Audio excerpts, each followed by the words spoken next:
Welcome to Mamma's kitchen Tamil. எல்லாரும் எப்படி இருக்கீங்க?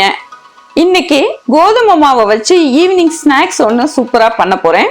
இந்த ஸ்நாக்ஸ் ரெசிபி வந்து வீட்டில் இருக்க எளிமையான திங்ஸை வச்சு குயிக்காக ஃபாஸ்ட்டாக பண்ணிடலாம். ஏற்கனவே வந்து கோதுமை மாவை வச்சு நான் நிறைய ரெசிபிஸ் பண்ணியிருக்கேன். அதே மாதிரி ஈவினிங் ஸ்நாக்ஸ் ரெசிபிஸும் நான் நிறைய பண்ணி காமிச்சிருக்கேன். அதோட பிளேலிஸ்ட் லிங்கை கீழே டிஸ்கிரிப்ஷன்லையும் மேலே ஐ பட்டன்லையும் தரேன். பார்க்காதவங்க செக் பண்ணி பாருங்க. இப்பதான் நம்ம வீடியோவை முதல் தடவை பாக்குறீங்க அப்படின்னா உங்களுக்கு ரொம்ப நன்றி. இந்த மாதிரி நம்மளோட வீடியோவை மிஸ் பண்ணாம நீங்க தொடர்ந்து பார்க்கணும் அப்படின்னா கீழே உள்ள ரெட் கலர் சப்ஸ்கிரைப் பட்டனை பிரஸ் பண்ணிட்டு அப்படியே பக்கத்தில் இருக்க பெல் பட்டனை பிரஸ் பண்ணி ஆல் நோட்டிபிகேஷனை எனேபிள் பண்ணிட்டீங்க அப்படின்னா நான் போடுற வீடியோ வந்து உங்களுக்கு உடனுக்குடன் நோட்டிபிகேஷனா வரும். இப்ப வாங்க இந்த சூப்பரான கிறிஸ்பியான ஸ்நாக்ஸ் ரெசிபியை எப்படி பண்ணலான்னு பார்ப்போம். இந்த டிஷ் செய்யறதுக்கு ஃபர்ஸ்ட் ஒரு மிக்சிங் பவுல் எடுத்துக்கலாம். இதுல 2 கப் அளவுக்கு கோதுமை மாவு சேர்த்துக்கலாம். இதோட 2 ஸ்பூன் ரவை சேர்த்துக்குவோம். ரவை சேர்த்தா ரொம்ப கிறிஸ்பினஸா இருக்கும், அதுக்காக தான். இதோட கொஞ்சமா மஞ்சத்தூள் சேர்த்துக்குவோம். 1.5 ஸ்பூன் அளவுக்கு மிளகாத்தூள் சேர்த்துக்கலாம். நீங்க காரத்துக்கு ஏற்ற மாதிரி கூடவோ குறைச்சோ சேர்த்துக்கோங்க. இதோட சிக்கன் மசாலா வந்து 1 ஸ்பூன் சேர்த்துக்கிறேன். நீங்க எந்த பிராண்ட் சிக்கன் மசாலா வேணாலும் சேர்த்துக்கலாம். சிக்கன் மசாலா சேர்க்கறது வந்து ஆப்ஷனல் தான். இது வந்து சேர்த்து செஞ்சீங்க அப்படின்னா ரொம்ப டேஸ்டா இருக்கும் இந்த டிஷ். வேணாம்னு நினைக்கிறவங்க ஸ்கிப் பண்ணிக்கோங்க. இதோட 1/2 ஸ்பூன் வந்து ஓமம் சேர்த்துக்கலாம். ஓமத்தை அப்படியே சேர்க்காம கையில வச்சு நல்லா நசுக்கிட்டு இதை வந்து சேர்த்துக்கலாம். அப்பதான் வந்து ஃப்ளேவர் நல்லா இருக்கும். சீரகம் வந்து 1/2 ஸ்பூன் சேர்த்துக்குவோம். 1 ஸ்பூன் அளவுக்கு சர்க்கரை சேர்த்துக்கலாம். சர்க்கரை சேர்த்தீங்கன்னா கொஞ்சம் ஸ்வீட்னஸோட டேஸ்ட் நல்லா இருக்கும். இதுக்கு தேவையான உப்பு சேர்த்துக்கலாம். இதுல 1 ஸ்பூன் அளவுக்கு வெண்ணெய் சேர்த்துக்கலாம். சேர்த்துட்டு கை வச்சு நல்லா ட்ரையா ஃபர்ஸ்ட் பிசைஞ்சுக்கலாம். இது எல்லாமே வந்து கரெக்டா வந்து மிக்ஸ் ஆகணும். அதனால கை வச்சு நல்லா ஃபர்ஸ்ட் பிசைஞ்சிட்டு அதுக்கப்புறம் கொஞ்சம் கொஞ்சமா தண்ணி சேர்த்து நல்லா திக்கா பிசைஞ்சுக்கணும். சப்பாத்தி மாவை விடவும் திக்கான பதத்துல இருக்கணும். நீங்க ஊற்றும் போதே தண்ணியை நிறைய ஊற்றி பிசைஞ்சிட்டீங்கன்னா கொல கொலன்னு ஆயிடும். அதுக்கப்புறம் தேய்க்கிறதுக்கு சரியா வராது. அதனாலதான் கொஞ்சம் கொஞ்சமா ஊற்றி நல்லா டைட்டா பிசைஞ்சுக்க சொல்றது.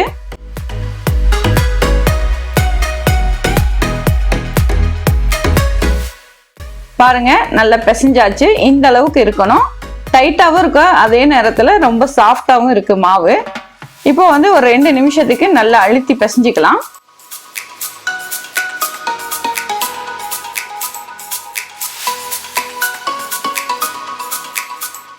இப்போ வந்து நல்லா ஒரு 2 நிமிஷம் அழுத்தி பிசைஞ்சாச்சு. இப்போ ஒரு பிளேட்டை வச்சு மூடி ஒரு 10 நிமிஷத்துக்கு நல்லா ஊற வச்சிடலாம். இப்போ மாவு வந்து 10 நிமிஷமா ஊறி இருக்கு. பாருங்க, முதல்ல விட மாவு எந்த அளவுக்கு சாஃப்டா சூப்பரா வந்திருக்குன்னு. இப்போ வந்து இதை நல்லா சப்பாத்தி மாதிரி தேய்ச்சிக்கலாம். அதுக்கு நான் மேடையில வந்து கோதுமை மாவை கொஞ்சம் விரவி விட்டுட்டு மொத்த மாவையும் எடுத்து நல்லா இந்த விரவி விட்ட ட்ரை மாவுல நல்லா தேய்ச்சி பிசைஞ்சிக்கலாம். ஒரு 2ல இருந்து 3 நிமிஷம் வரைக்கும் நல்லா இந்த மாதிரி அழுத்தி தேய்ச்சி பிசைஞ்சிக்கலாம். பிசைஞ்சிட்டு நல்லா ஈவனா இந்த மாதிரி நீட்டமா உருட்டிட்டு நம்ம தேவையான சைஸ்ல உருண்டையா உருட்டி எடுத்துக்கலாம். இப்ப உருட்டி வச்சிருக்க மாவை எல்லாத்தையும் ஒரு பிளேட்டுக்கு மாத்திட்டு நம்ம ஒவ்வொன்றையும் சப்பாத்தியா திரட்டி எடுத்துக்கலாம். இப்ப சப்பாத்தியை திரட்டுறதுக்கு நம்ம மேடையில வந்து கோதுமை மாவை லைட்டா தூவி விட்டுட்டு நம்ம ஒரு உருண்டை எடுத்து நல்லா சப்பாத்தி மாதிரி தேய்ச்சிக்கலாம். சப்பாத்திக்கு வந்து மெல்லிசா தேய்ப்போம். ஆனா இதுக்கு வந்து பாத்தீங்கன்னா ரொம்ப மெல்லிசாவும் இருக்கக்கூடாது, அதே நேரத்துல ரொம்ப திக்காவும் இருக்கக்கூடாது. ஒரு 1/4 இன்ச் அளவுக்கு நம்ம தேய்ச்சி எடுத்துக்கணும் சப்பாத்தி மாதிரி. இப்ப பாருங்க, சப்பாத்தி மாதிரி தேய்ச்சாச்சு. இப்போ ஓரத்துல எல்லாம் கொஞ்சம் அன்ஈவனா இருக்கும். அதனால இந்த எக்ஸ்ட்ராஸை வந்து நம்ம கட் பண்ணி எடுத்துக்குவோம். எடுத்துட்டு ஒரு ஸ்கொயர் ஷேப்ல வந்து ரெடி பண்ணி வச்சுக்கலாம். இப்ப பாருங்க எந்த அளவுக்கு இது திக்னஸா இருக்குன்னுட்டு. இந்த அளவுக்கு திக்னஸா இருந்தா நமக்கு கரெக்டா வரும். இப்ப அடுப்புல வந்து ஒரு தோசைக்கல் போட்டிருக்கோம். இப்ப நம்ம வெட்டி ஸ்கொயரா எடுத்து வச்சிருக்க மாவை நம்ம தோசைக்கல்ல சேர்த்துட்டு 2 சைடும் நல்லா திருப்பி விடுவோம். ரொம்ப வேகக்கூடாது, ஓரளவு சூடாகி லைட்டா பபிள்ஸ் வரும், அந்த மாதிரி வேக வச்சா போதும். அப்பப்ப 2 சைடும் நல்லா திருப்பி விட்டு எல்லா இடத்துலையும் நல்லா ப்ரெஸ் பண்ணி விடுவோம். அப்பதான் வந்து எல்லா இடத்துலயும் ஈவனா வேகும். இப்போ பாருங்க, 2 சைடும் நல்லா திருப்பி விட்டு வேக வச்சாச்சு. இந்த மாதிரி இருக்கணும். லைட்டா பபிள்ஸ் வந்திருக்கு பாருங்க. அவ்வளவுதாங்க, இது வந்து ரெடி ஆயிடுச்சு. இதை வந்து நம்ம தனியா ஒரு பிளேட்ல எடுத்து வச்சுக்கலாம். இப்ப பாருங்க, நம்ம எல்லா மாவையும் இந்த மாதிரி தவால சுட்டு ரெடி பண்ணி எடுத்தாச்சு. இப்ப நம்ம ரெடி பண்ணி எடுத்து வச்சிருக்க இந்த பீசஸை நம்ம ஒரு கட்டர் வச்சு கட் பண்ணி எடுத்துக்கலாம். நம்ம விருப்பப்படுற ஷேப்ல வந்து கட் பண்ணி எடுத்துக்கலாம். நான் வந்து இன்னைக்கு ட்ரையாங்கிள் ஷேப்ல கட் பண்ண போறேன். இந்த மாதிரி தவால சுட்டுட்டு நம்ம எடுத்துட்டு கட் பண்ணும்போது பிசு பிசுவர் தன்மை இருக்காது. அதே நேரத்துல பொடியோட ராஸ்மெல்லும் வராது. நம்ம வந்து பாருங்க, எல்லாத்தையும் நம்ம ட்ரையாங்கிள் பீசஸா வெட்டி எடுத்துட்டோம். இதை வந்து நம்ம எண்ணெயில பொரிச்சு எடுக்கணும். எண்ணெயில பொரிச்சு எடுக்கிறதுக்கு அடுப்புல ஒரு கடாயில எண்ணெயை ஊத்தி வச்சிருக்கேன். எண்ணெய் வந்து மிதமான ஹீட்ல இருக்கும்போது நம்ம ரெடி பண்ணி வச்சிருக்க இந்த பீசஸை நம்ம எண்ணெயில போடுவோம்.